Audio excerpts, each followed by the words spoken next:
अस्सलाम, आप देख रहे हैं फ़ख्र न्यूज़ और मैं हूँ सादिया बतूल। पुराने हम मकतब साथियों को पुरखलूस इशाया दिया गया। 36 साल और 30 साल मुलाजमत मुकम्मल करके जद्दा से रिटायरमेंट के बाद पाकिस्तान रवाना हो गए थे। तवील अरसा गुजर जाने के बावजूद खलूस और मोहब्बतें बाकी हैं। जद्दा से अबू शामी की रिपोर्ट। तफसीलात के मुताबिक गुज़िश्ता जुमे को बदरुद्दीन सिद्दीकी की जानिब से अपने कदीम साथियों को पुरखलूस दावत दी गई।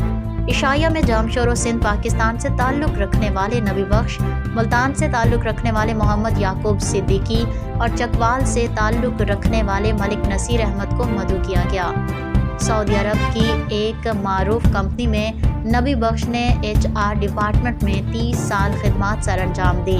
इसी तरह मोहम्मद याकूब सिद्दीकी ने उम्रा के 36 साल गुजारे, जबकि मलिक नसीर अहमद ने 32 साल उसी कंपनी में बरसरे रोजगार रहते हुए बाइज्जत रिटायरमेंट के साथ वतन वापसी की तैयारियों में मसरूफ़ हैं। जहां तक मेज़बान बदरुद्दीन सिद्दीकी का ताल्लुक है, वो इंडिया के शहर हैदराबाद से हैं और कंपनी में 47 साल मुकम्मल कर चुके हैं। पुराने दोस्तों को दावत देकर उन्होंने अपने खलूस का भरपूर मुजाहरा किया। बदरुद्दीन का खासा है कि अक्सर पुराने साथियों के किस्से वाक़यात शौक से सुनाते हैं। दौरान दावत गुजरे हुए दौर की यादों को ताज़ा किया गया और कई छोड़ के जाने वाले साथियों को अच्छे अल्फाज में खराज तहसीन पेश किया।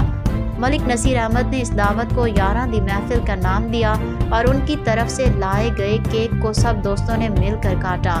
दावत के आखिरी लम्हात में अकील सिद्दीकी ने मुख्तसर वक्त के लिए शिरकत की और दुआया कलमात से एक यादगार दावत का इख्तिताम हुआ।